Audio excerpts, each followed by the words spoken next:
Alright everybody, you've got a chance to do some looking at spontaneity. So you got introduction to some thermodynamics here. We did do some thermodynamics back in chapter 6 with delta H, Q equals MC delta T, things like that. But this is a little bit different thing talking about entropy here.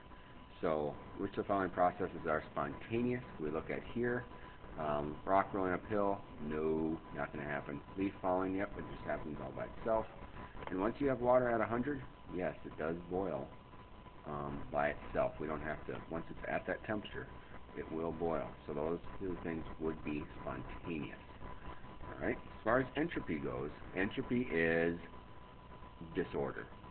So amount of disorder increases.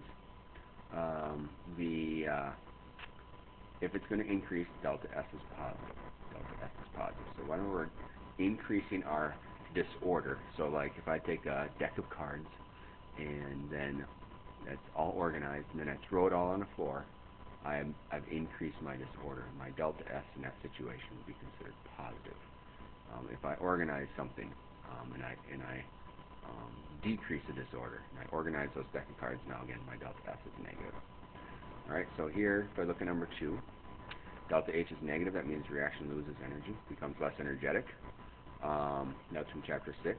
Delta S is negative. Delta S is negative. That means that my disorder is decreasing.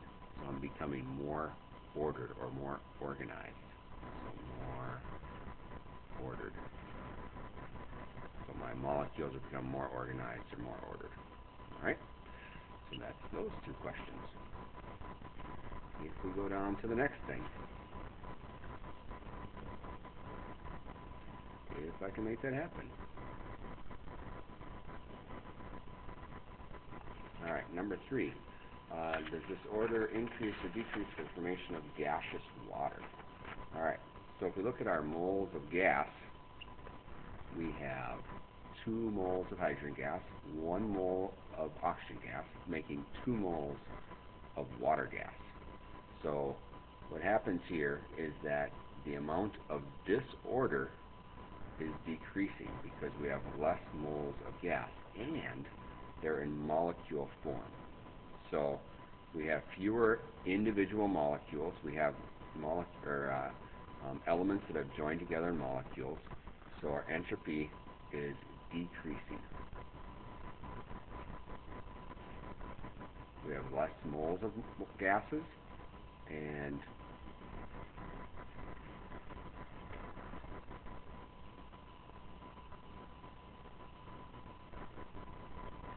so since there are fewer molecules,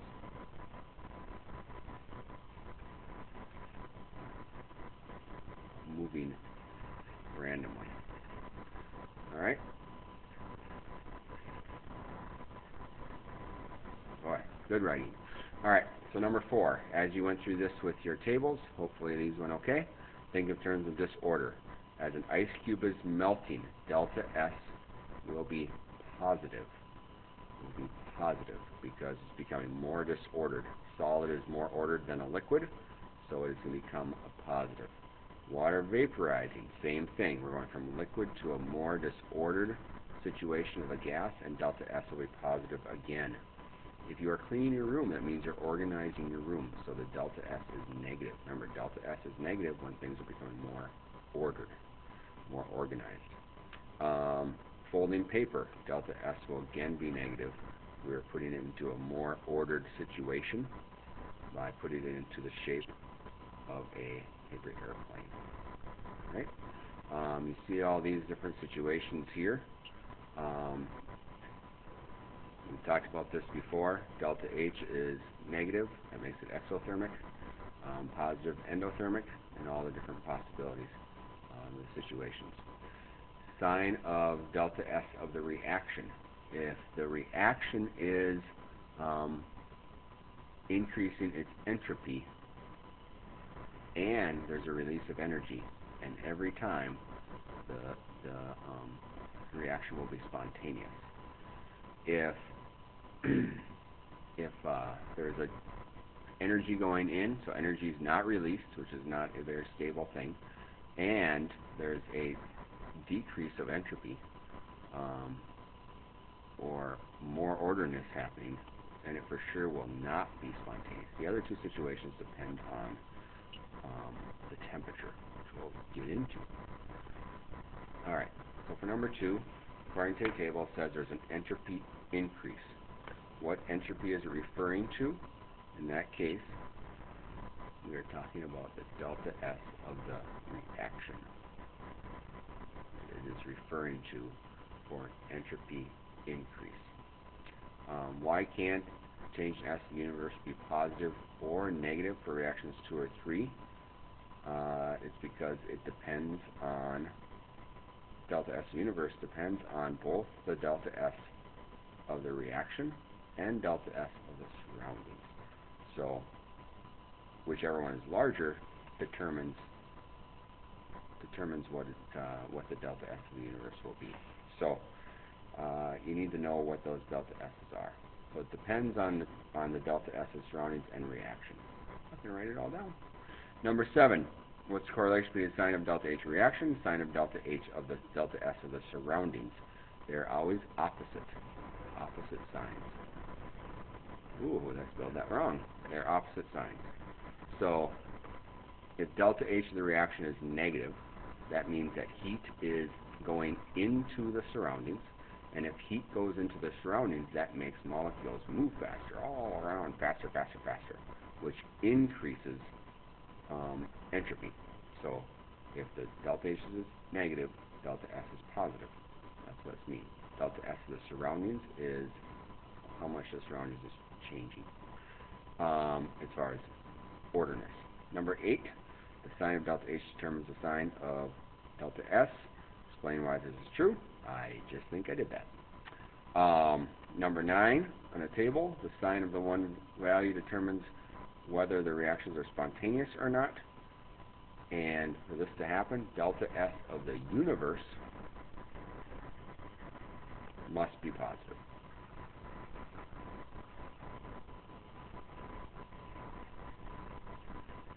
So just because a reaction happens which will be more disordered doesn't make it for sure spontaneous.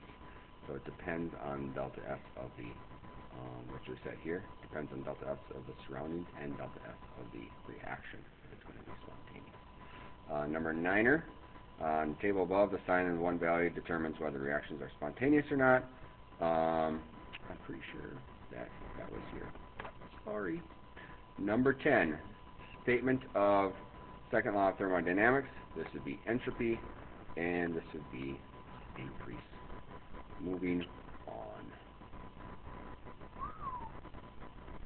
Number 11. Statement made when deciding whether a reaction is spontaneous, you need to consider both entropy and enthalpy. If only one value is needed to determine spontaneity, then why do you still need to consider the enthalpy? Well, the enthalpy, delta H, helps determine delta S of surroundings.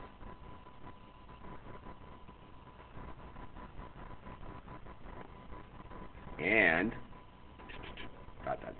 delta S surroundings helps determine delta S of the universe. So that is why we have to consider enthalpy still. Alright, moving on. On the back, why is delta S negative for the following reaction?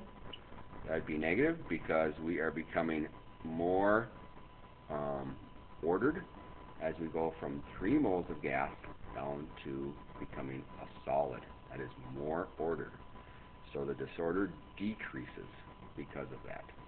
So we're going from 2 moles of solid and 1 mole of gas to only solid. So we become much more ordered. So that means that the entropy, or that the change in S is negative, which means it's more ordered. Number 13 would predict the entropy change. Cannot tell, explain why. So letter A, it would be negative. Delta S is a negative number. The reason why is because the total number of moles of gas is decreasing. We're getting less moles of gas, more order in that case, because there's only one type of molecule. There's less randomness. Letter B, we are creating more moles of gas, so delta S will be positive. And letter C, since we're creating the same moles of gas in this case, it's a little tough to tell. It depends a little bit as far as what the entropy is of each one. So that one we cannot tell for sure. We go from 2 moles to 2 moles, and this one is a more ordered gas. I get that, but it is tough to tell for sure. It depends a little bit about what you've got. In most cases, the entropy will decrease in that case because you're becoming a molecule, but it depends a little bit about what you have. All right, as we move down, these data are all coming from Appendix 20 and 21 in the back of your book. Hopefully you found that just fine. And just like in the past, we're going delta S of the is going to equal product delta S of the products minus delta S of the reactants. Holy cow. Reactants. Alright, if you look in the back of your book, they are in joules per mole. So, we have 211 here. We have, that will become the total. This is 205, and this is 192. If I take the 211, minus the 205 and the 192, I will get 25. Whoops, I have to go 2 times 211. Sorry. So I'm taking 2 times 211 products minus both of the reactants, and I would get 25 joules. Do the same thing for these, all coming from the back of the book. 164 joules, and here negative 89 joules. Now you will be looking at a sheet to try to determine the entropy increase or decrease in a bunch of different situations. Good luck!